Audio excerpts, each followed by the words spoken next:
अखंडमंडलाकारं व्याप्तं येन चराचरं तत्पदं दर्शितं येन तस्मै श्रीगुरुवे नमः। अज्ञानान्धस्य लोकस्य ज्ञानाञ्जनशलाकया चक्षुरुन्मीलितं येन तस्मै श्रीगुरुवे नमः।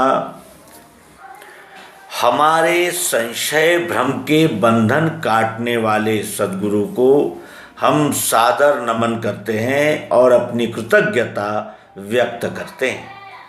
और कृतज्ञता भी व्यक्त करते हुए हमें द्वैत का सहारा लेना पड़ता है, लेकिन वो विश्व को जानकर विश्वरूप ही बन चुके हैं। ऐसे वो सद्गुरु जिनके लिए दो ये शब्द ही सहा नहीं जा सकता, उन्हें हम नमस्कार करते हैं। और जब भी हम अध्यात्म विज्ञान को व्यवहार में लाएंगे तो दो बनाकर ही बात होगी। गुरु शिष्य दो होना ही होगा, व्यापारी ग्राहक, माँ पिता, बेटा बेटी, धूप छांव, सूरज चांद, दो बनकर ही व्यवहार होता है। ये इस विश्वरूप परमात्मा की अपूर्व नवलाई है, अपूर्व चमत्कार है। ये कैसा चमत्कार है? घोड़े के पेट से घोड़ा आता है, गधे के पेट से गधा ही आता है, मनुष्य के पेट से मनुष्य का ही बच्चा आता है। घोड़ा घोड़ी से ही संबंध, यानी रति क्रीड़ा करता है, काम क्रीड़ा करता है, प्रजनन की प्रक्रिया करता है, गधा गधी के साथ ही करता है। आश्चर्य की बात है। ये निज़ाम, ये कानून, ये व्यवस्था किसने बनाई? ये जब हमारी नज़र ऊपर उठती है, सत साहित्य, सत्संगति और संतों का सहवास और पूर्व पुण्य और ये सब इकट्ठा होकर जब हम सत्संग में रुचि लेने लगते हैं, ज्ञानी विज्ञानी विद्वान लोगों की संगत में बैठने लगते हैं, तब यह प्रश्न उठता है कि क्या केवल ये शरीर ही मैं हूँ? कौन हूँ मैं? यही सबसे बड़ी विद्वत्ता मानी जानी चाहिए, जिनके मन में ये प्रश्न उठता है कि हु एम आई, मैं कौन हूँ? क्या मैं केवल शरीर हूँ? क्या मैं जो मेरे माता पिता ने नाम दिया है वही मैं हूँ? मैं कौन हूँ? जब तक ये पेन अपने प्लास्टिक होने का एहसास अनुभव नहीं करता, तब तक ये पेन इस उपाधि से नहीं छूट सकता। ये प्लास्टिक है पेन के आकार में। पेन मिट जाएगा, लेकिन प्लास्टिक है, था और रहेगा। और जब तक प्लास्टिक है तब तक अनंत प्रकार के पेन बन सकते हैं। ये बताने वाली इस सद्गुरु योग युक्ति में आप सभी का हार्दिक स्वागत करते हैं और यह तीसरा अंक प्रस्तुत करते हैं कि विश्वरूप जानकर करें तो क्या करें। विश्वरूप को जानकर हम करें तो क्या करें, क्योंकि हमने जाना किस लिए था? हम अपने आप को अलग मान रहे थे। हम ये कह रहे थे कि हम अलग है और ये सारा जो भी चराचर जगत है ये अलग है। हम उपभोग लेने, शोषण करने आए हैं, ऐसा हम समझते थे। और अब पता चल गया कि ये हाथ तो मेरा ही है, अब मैं इस हाथ का शोषण करूँगा तो वेदना भी मुझे संपूर्णतया सहन करनी होगी। ये बोध प्राप्त करने के लिए ये युक्ति जानी जाती है और इसी के लिए भगवान श्री कृष्ण जी ने 12वां अध्याय प्रस्तुत किया है, भक्ति योग। इस श्रीमद् भगवद गीता में सब है, कर्म है, ज्ञान है, विज्ञान है, भक्ति है और जिसे पतंजलि योग कहते हैं वो भी है, बौद्ध दर्शन है, महावीर का दर्शन है, यहोवा का, यीशु का दर्शन है, 6 शास्त्रों दर्शन शास्त्रों का है। सब कुछ समन्वय इस श्रीमद् भगवद गीता में किया गया है।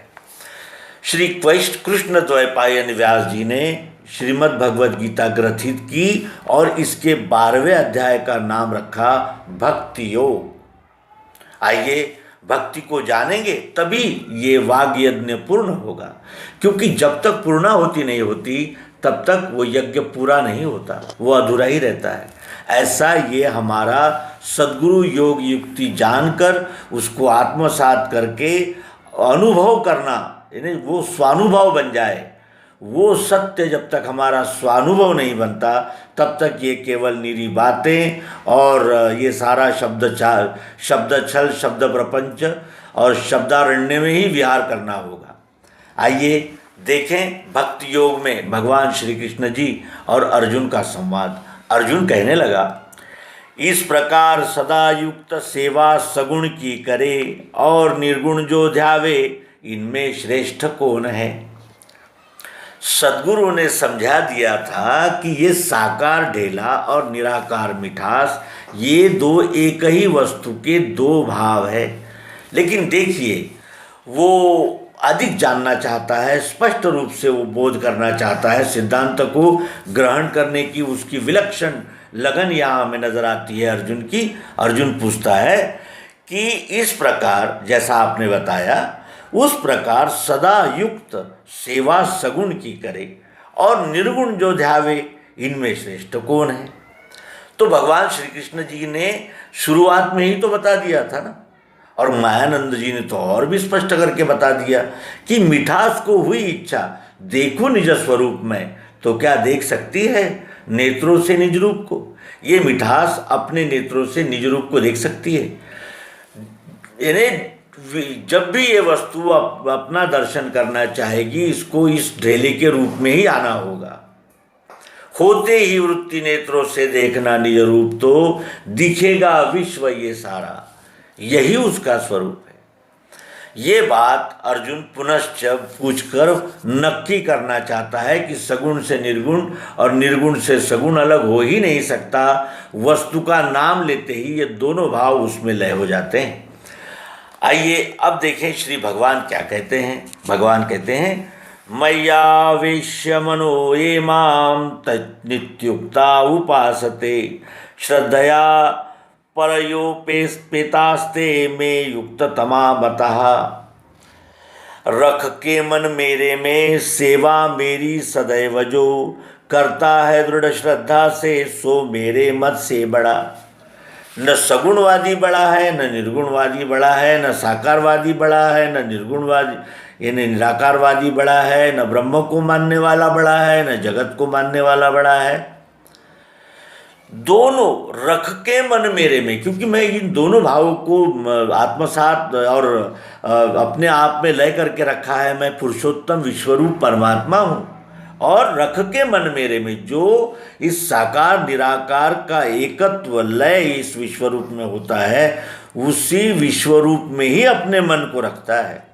रख के मन मेरे में सेवा मेरी सदैव जो इस विश्वरूप परमात्मा की सेवा में सदैव रममाण रहता है, निरपेक्ष निरभिमान और यानी कर्म फलाशक्ति को छोड़कर, या जो मेरी सेवा में सदैव लगा रहता है, करता है दृढ़ श्रद्धा से सो मेरे मत से बड़ा। मेरी सेवा सदैव जो दृढ़ श्रद्धा से करता है, वो मेरे मत से बड़ा है।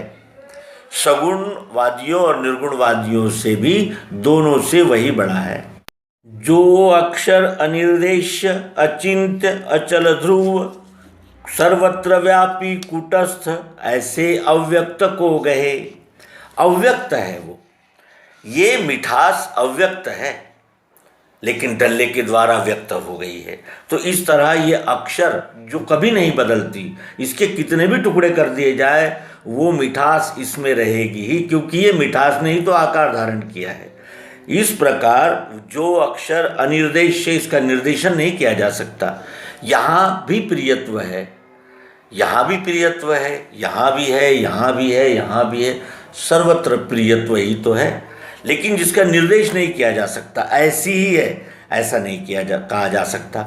इसमें देखने की प्रियत्व है, तो इसमें मैंने भक्षण करने का प्रियत्व है, तो इसमें आवाज़ सुनाने का प्रियत्व है, इसमें चित्र लेने का प्रियत्व है। ये सारे यंत्र जो है वो काम करने के लिए प्रिय है। अलग अलग आकारों में, प्रकारों में वो प्रियत्व ओत प्रोत कूटस्थ उपस्थित है ही।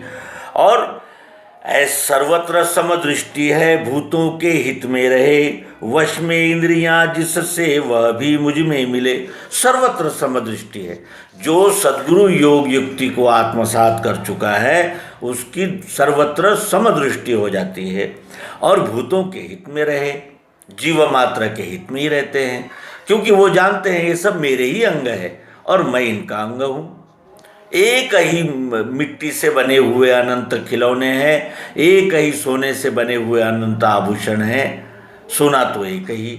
ये बोध उसे सद्गुरु योग युक्ति के द्वारा, सर्वांग योग के द्वारा होने के अनंतर उसकी दृष्टि समदृष्टि हो जाती है, वो भूतों के हित में रहता है, और वश में इंद्रियां जिसकी, इसकी इंद्रियां सदैव वश में रहती है। क्यों?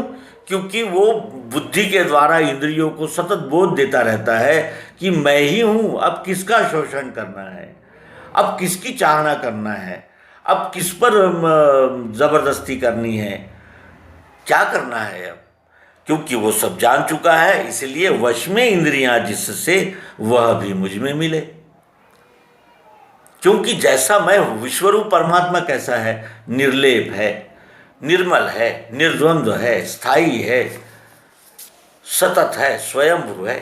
और जीव भी स्थायी है, स्वयंभू है, नित्य है, शुद्ध है, निर्मल है, सब है।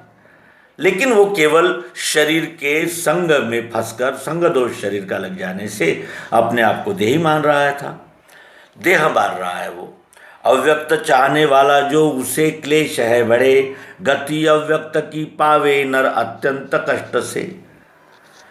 इसकी ये जो गति है, जो सतत रूपांतरण हो रही है, यानी इसको प्राप्त करना, यानी अव्यक्त की गति को प्राप्त करने वाला वो अत्यंत कष्ट में इस गति का अनुमान कर सकता है। क्यों? क्योंकि जब तक हम संपूर्ण में इस वस्तु को नहीं जानते तब तक हमारे संशय समाप्त नहीं होते।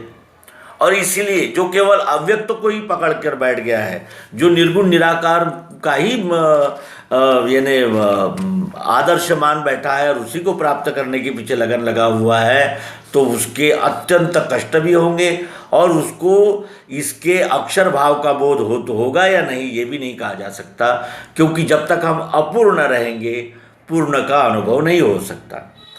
परंतु जो गहे मुझको सौंपे सब कर्म ही मुझे, अनन्य योग से मेरी करते हैं भक्ति ध्यान से। परंतु जो गहे मुझको, यानी मुझे अक्षर यानी सहित जो विश्वरूप जान करके मुझे गहता है, यानी ग्रहण करता है, वो मैंने जिसे कहते हैं आत्मसात करता है, और वो उसके संशय भ्रम निकल जाने से वो मद्रूप ही हो जाता है। वो सौंपे सब कर्म ही मुझे, वो अपने सारे कर्म मुझे सौंप देता है। जैसा ये विश्वरूप उससे कराता है वो वैसा ही, यानी विश्वरूप को समर्पित करने के भावना से ही हर कर्म करता है। अनन्य योग से मेरी, क्योंकि वो जान चुका है कि पृथ्वी जो सब तरफ है वो गंध बनकर यहाँ भी है, आकाश जो सर्वोर है, अवकाश स्पेस, वो कान बनकर यहाँ भी है। इसमें और उसमें कोई अंतर नहीं है, केवल ये यानी जिसे कहते हैं व्यष्टि है, देह है, कण है, वो सब पूर्ण है, यही फर्क और कुछ नहीं। और ऐसे अनन्यतापूर्वक जो मेरी भक्ति ध्यान से करते हैं ना, वो भी मुझ में ही मिल जाते हैं। ऐसे अनन्य भक्तों का मैं पार्थ प्रेम से जल्दी उद्धार करता हूँ मृत्यु संसार चक्र से। ऐसे जो मेरी सेवा में अनन्य भाव से लग गए हैं, उनका प्रेम से जल्दी उद्धार करता हूँ मैं मृत्यु संसार चक्र से। मृत्यु संसार का ये जो चक्र है उससे मैं उसे निवृत्त कर देता हूँ, पार कर देता हूँ। इसका क्या आशय हो सकता है? हमारे जन्म क्यों होते हैं? अगर हमने ध्यान से देखा तो हमारे ध्यान में आता है कि हमारे जन्म होते हैं वासनाओं के लिए। जब हम संपूर्ण की पूर्णस्य पूर्णमादाय पूर्णमेवावशिष्यते इस बोध तक जब हम पहुंच जाते हैं तो हमारी वैष्टि वासनाएं समाप्त हो जाती है, सारी मनोकामनाएं पूर्ण हो जाती है, पूर्ण काम हो जाते हैं हम। और फिर मृत्यु जब जन्म ही नहीं है तो मृत्यु कैसा, क्योंकि ये तो सतत उसकी लीला है, वो जिसकी जहाँ मर्जी हो वहाँ उसकी अब भूमिका सेट करता है, ये विश्वरूप परमात्मा। और इसीलिए जन्म ही नहीं, जन्म की भावना नहीं तो मृत्यु की भावना नहीं। संसार जो संसरण हो रहा है इसकी भी कोई आवश्यकता नहीं है, क्योंकि अब तो हम मूल को पा गए हैं। तो अब जिसे कहते हैं कि उदयास्त से हमें क्या लाभ, क्योंकि उदय और अस्त तो इसी विश्व में हो रहा है, इस विश्व से बाहर तो कुछ है ही नहीं। और इस तरह मैं उसका जल्दी उद्धार करता हूँ मृत्यु संसार चक्र से, ऐसा भगवान श्री कृष्ण जी इस 12वें अध्याय भक्ति योग में कह रहे हैं।